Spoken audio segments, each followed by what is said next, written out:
Շրջեցինք երկրե երկիր, իհարկե շնորհակալություն տեսանյութի համար մեր գործընկերուհուն Արմինեին, այս պահին վերադարձանք եւ հիշում ենք, որ վաղ այո Սուրբ Հարության տոնն է եւ Սուրբ Զատկի խորհուրդը հոգեվոր, որքան անասելի մեծ եւ կարեւոր է, որ կրում ենք յուրաքանչյուրս մեր հոգում, բայց նաեւ չենք կարող երկրային բարիքները մոռանալ, առած սեղանները մոռանալ, որոնք բոլորիս տներում լի են լինում շաբաթ երեկոյան, արդեն բոլորս հավաքվում ենք սեղանի շուրջ եւ ավանդական այդ ուտեստները, որոնք բոլորի տներում կարելի է հանդիպել, թվում է թե շատ պարզ են, բոլորս գիտենք պատրաստել, բայց կարծում եմ, որ այստեղ պրոֆեսիոնալ խոհարարի օգնությունը տեղին կլինի, միգուցե ամեն ինչ չէ, որ գիտենք պատրաստել։ Այդ իսկ պատճառով խոհարար ֆուդբլոգեր Աբրահամ Բաբիկյանի հետ փորձելու ենք հասկանալ թե զատկական սեղանի բոլոր այն մանրուքները, որոնք կարևոր են, թե առհասարակ խոհարարական աշխարհում ինչ է կատարվում։ Բարի լույս Աբրահամ, բարի գալուստ մեր տաղավար։ Ողջույն, շնորհակալություն հրավերի համար։ Ինչպե՞ս եք։ Հիանալի, դուք ինչպե՞ս եք։ Ես էլ եմ հրաշալի եւ մտածում եմ, եթե օրինակ տանը մեկը լինի, որ շատ լավ պատրաստի, հատկապես կանանց համար դա կլինի հրաշալի։ Ասեք, տեսնեմ, դուք ում համար եք ամենասիրով պատրաստում եւ ով է առաջինը ճաշակում ձեր պատրաստածները։ Ներկայային ամենասիրով պատրաստում եմ իմ հետևորդների համար, Instagram-ի համար ավելի շատ։ Եվ իհարկե առաջինը ես եմ փորձում իմ պատրաստածները։ Քանի որ մենակ եմ ապրում, իսկ հետևորդները բա չեն փորձում, միայն նայում են։ Իմ դեպք է, երբ ես հյուրասիրում եմ եւ հարևաններին, եւ բարեկամներին, նաեւ եկելա դեպք, եւ հետևորդներին, հենց այնպես հյուրասիրել եմ եւ գոհներ եմ։ Մտածում եմ ես ձեր հետևորդ եմ թե չէ, բայց կարծես թե դեռ ոչ։ Այդ սխալը ուղղել, այո։ Աբրահամ, եկեք սկսենք ամենակարևոր օրվանից, տարվա թերևս, կարծում եմ ամենակարևոր օրն է Սուրբ Հարության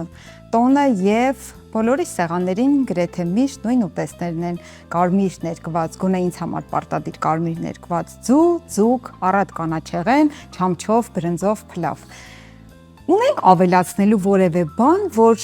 միգուցե մեր հայկական ազգային խոհանոցում կա, բայց մենք չենք պատրաստում։ Ես կավելացնեի քո ասածներին նաև կատնահունցը եւ չորեկը։ Ինչու կատնահունցը, մենք հայերս չգիտեմ ինչի, ես վերջի տարիներին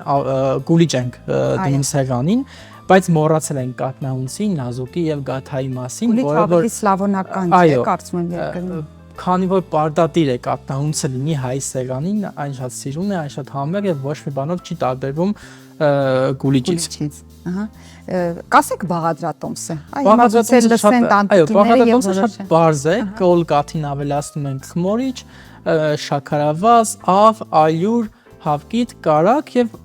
մի փոքր վանիլին։ Հունցում ենք, ստանում ենք փափուկ ձեռքային չկպճող խմոր, այն հետո գեղեցիկ հյուսք ենք տալիս եւ գլորավուն տեսք եւ դա թխում ենք եւ պատրաստ է, շատ արագ եւ հեշտ է պատրաստում, քան գուլիչը։ Ուղղակի պետք է մենք հիշենք, վերհիշենք մերը եւ պատրաստենք մեր ազգային խոհանոցի ուտեստները։ Կարող ենք նաեւ զարդարել այն գույնզգույն կոնֆետներով։ Կարող ենք զարդարելուց, երբ հավգիտի դեղնուցը քսում ենք կատնահունցի վերևից, քունջութի սերմեր, ինչ որ գեղեցիկ սերմեր, նաև խմորի մեջ կարող ենք չամիչ ավելացնել, չրեղեն ավելացնել, այդպես նույնպես համով ստացվում։ Աբրահամ, եկեք սկզբից բոլոր ուտեստներին, այսպես անդրադառնալ եւ խորհրդանիշերը անպայման ասենք, որը ինչի համար է պատրաստվում հենց Հարության տոնին։ Չամիչով եւ չրերով փլավը ինքը խորհրդանշում է քրիստոնյաներին։ Չամիչը, չրերը դրանք քրիստոնյաներն են խորհրդանշում, իսկ բրինձը դա ամբողջ մարդկությունը։ Հավգիթը ինքը մեծ նշանակություն ունի քրիստոնեության համար, քանի որ այն կյանքի եւ սկիզբ է նշանակում եւ երկիր մոլորակի ձևն է եւ կարմիր գույնը ներկված Հիսուսի թափած արյունն է եւ այդ ամենը մեծ խորհուրդ ունի հայերիս համար, որովհետեւ մենք ենք առաջին ընդունել քրիստոնեություն եւ հենց այս ամեն ինչ մեզնից է կարելի ասել գնացել քրիստոնեության աշխարհի մեջ։ Իսկ ձուկը դեռ առաջի դարում քրիստոնյաները իրար տարբերում էին ձգան նշանով եւ հենց այդտեղից է որ ձուկը նաեւ խորհրդանիշ է քրիստոնեության համար։ Դե իսկ հացերի մասին չենք կարող չխոսալ, թե գաթան, թե կատնահունցը, թե չորեկը, իրանք նույնպես պատրաստում են զատկին եւ հայ սեղանից անբաժան մասնիկ է կազմում դա։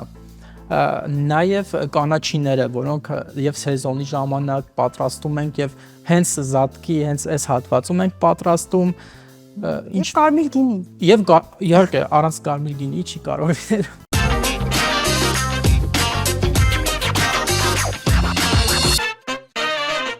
Ապրամ զրույցի ընթացքում առաջ ավելի ճիշտ ես հասկացա, որ արմատներով Վրաստանից եք, հետաքրքիր է որ տարիքից եք Հայաստան տեղափոխվել եւ այդ զատկական ավանդույթները քիչ առաջ տեսանյութ էինք դիտում տարբեր երկրներում ինչպես են նշում, ինչ ավանդույթներ կան,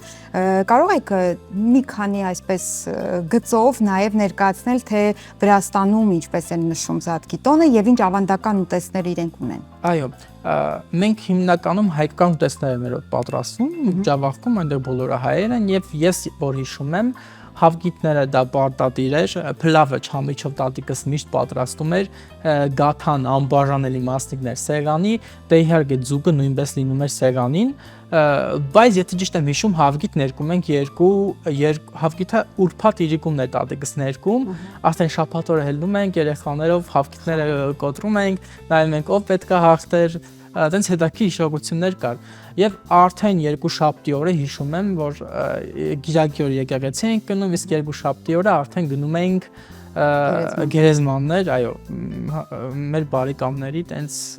հավաքվում ենք հանգուցյալներին այո որ երկրի խոհանոցներին եք տիրապետում եւ կարող եք առանձնացնել ձեր ամենասիրելին իհարկե կարծում եմ ազգային մեր հայկական խոհանոցից հետո Հայկական խոհանոցից հետո առանձնացնում եմ իտալականը, այնուհետև կարելի ասել վրացականը, նաև մեքսիկականը, ինչ ոչ նաև այս վերջի շրջանում արդեն չինական, ճապոնական խոհանոցը, որը լայնորեն տարածվում է Երևանում։ Եվ տիրապետում եք դրանց յուրաքանչյուրին։ Այո, ինչ-որ չափով տիրապետում եմ։ Իսկ կարող եք ասել մենք հայ ազգը հայկականից հետո որ խոհանոցն է ավելի սիրում։ Ինձ թվում է հայերը սիրում են հայկականից հետո իտալական է գալիս շատ մոտ է պիցա բոլորը սիրում են պաստա բոլորը սիրում են այնուհետև սուշի ինձ թվում է վերջի տասնամյակում բոլորը սկսել են սուշի ուտել նաև վրացականն է գալիս որովհետև շատ են վրացական ռեստորաններ Երևանում տեղի խաչապուրի հայերը սիրում են ահա եւ արդեն չենք էլ ասում վրացական մերն է համարյա այնքան սիրում ենք Աբրահամ մի քիչ եկեք սկիզբ գանք եւ պատմեք թե ինչպես որոշեցիք խոհարար դառնալ ինձ միշտ հետաքրքիր է յուրաքանչյուր մասնագիտություն կրող մարդուն այդ հարցը տալիս են բայց խոհարարին հատկապես որ պահից են մարդիկ զգում համային հոտային ընկալիչներն են միգուցե մի պահ զգում որ ավելի զարգացած է իրենց մոտ ուտել են հենց սիրում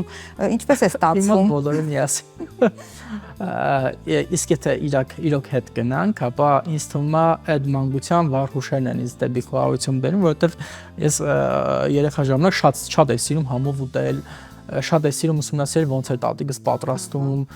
անդադ գնում էի խմորն էի անում ես, ինչ որ մի բան անում եմ, գնում խանգարում էի, պարտադիր ուզում էի տենալ ոնց ստացան վերջնական տեսքը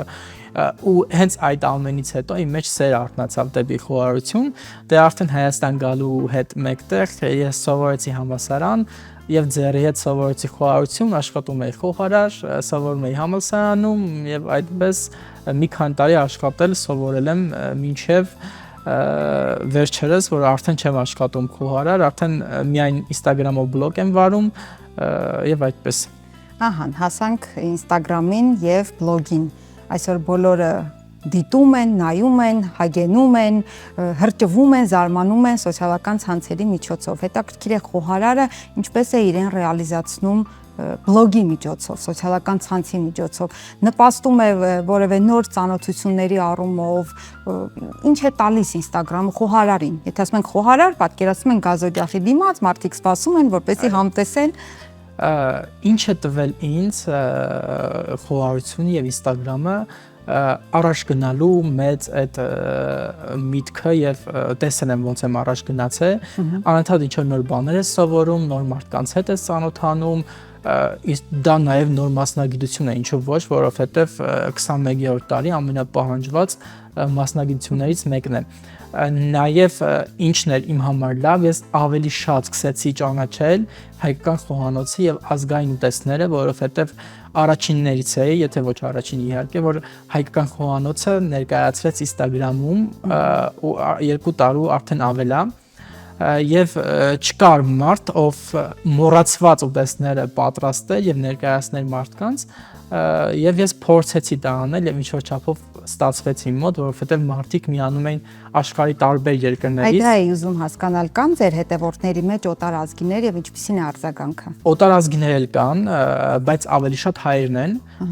Դու տեսնում ես, դու չես կարող չտեսնես, ով է միանում քեզ, իտալացիներ են միանում, Իրանից են միանում, Ամերիկայից են միանում, տարբեր երկրներից միանում են, նաև այլ ազգիներ են միանում, բայց հիմնականում հայերն են միանում, որը շատ գովելի է, որ նայում են, հիշում են հայկականը, վերհիշում են, իրենց տատիկի բաղադրատոմսերն են ասում, իրենց մայրիկների բաղադրատոմսերն են ասում եւ կիսում են։ Շատ մեծ իմ կարևոր նպատակներից մեկը, որ ես ունեի Instagram մտնելուց, որ ինչ որ նպատակ ունենա իմ արած գործը եւ միտք ունենա եւ դա իրանը հասա, որովհետեւ մարդիկ ուրախ են, մարդիկ նայում են եւ մարդկանց դուր է գալիս։ Աբրահամ, իսկ ինչպես է արձագանքում մեր հարևան երկրների այն բոլոր ներկայացուցիչների ոչ հաճելի իհարկե մեկնաբանություններին, որոնք ջանք չեն խնայում, գիտենք, պար, երաժշտություն, երգ եւ խոհանոց, ուտեստներ, հատկապես պատրաստող այդ տեսանյութերի տակ հաճախ կարելի է տեսնել ինքներդ գիտեք ինչ մեկնաբանություններ, այո, անդրադառնում եք, պատասխանում եք եւ ինչ տոնով եք պատասխանել է իրանց, ուղղակի պետքա ջնջես իրանց մեկնաբանությունը, չպատասխանես, ոնց էլ հենց այդպես էլ ես անում եմ, ջնջում եմ եւ եթե զգում եմ էլի փորձում գրի, արդեն սև ցուցակ, որովհետեւ իրանք անուղելի են։ Ինչ անում ես իրանցն է, ասենք սովորական, եթե մի բանը որ հայկականա լավաշը կապան, մերն է դա, ամեն ինչը իրանցն է, անգամ ոչ հայկական, անգամ վերացական խոհանոցից եթե ինչ որ բան անես, դա մերն է։ Իրանց մոտ այդ իրանց վերցնելու գողանալու այդ միտումը, այդ սովորությունը կա, անհնար է իրանց մոտից ուղղել դա։ Թեև կարծում եմ պետք է միասնաբար շատ կոպիտ պայքարել, ոչ միայն փակել եւ ջնջել, որովհետեւ այդպես իրենք կարծում են գուցե հաղթում են եւ իրենք ճիշտ են։ Չէ, միասնաբար պետքա պատրաստեն բոլորը եւ ցույց տան, որ դա հայկական է։ Այդ դա գոքնի, իսկ պատասխանելով իրանք մեկա չեն հասկանում իրենք։ Այո։ Անդրադառնանք նորից հետ գանք խոհանոց եւ մի ավանդական հարց, որը կարծում եմ բոլոր խոհարարներին տրվում է բոլոր ժամանակներում։ Կին թե տղամարդ խոհարար, ես շատ սիրում եմ այդ հարցը, որքան էլ ծեծված է, բայց չեմ հարցնում, որ խոհարարն է ավելի լավը, կին թե տղամարդ։ Ես ուզում եմ հարցնել, եթե դրված լինի երկու ափսե ուտեստ, եւ դուք փորձեք, կարող եք ասել որն է պատրաստել կինը, որը տղամարդ խոհարարը։ Օ, չէ, չեմ կարծում, որ կարելի է տարբերել կին թե տղամարդ է պատրաստել։ Ես հիշում եմ իմ տատիկի ու մամայի պատրաստածները, դրանք ավելի համով են, քան իմ պատրաստածները։ Իսկ հիմա ինչ կարծիք են Իրանց դուրը գալիս է ինչ որ պատրաստում եմ, բայց եւ այնպես կա հիշողություն, մանկության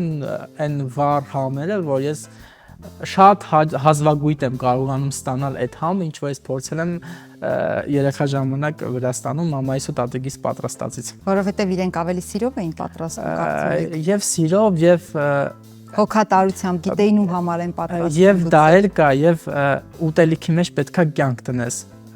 պետքա էներգիա, պետքա ամբողջությամբ քեզ տաս այդ ուտելիքը պատրաստելուն,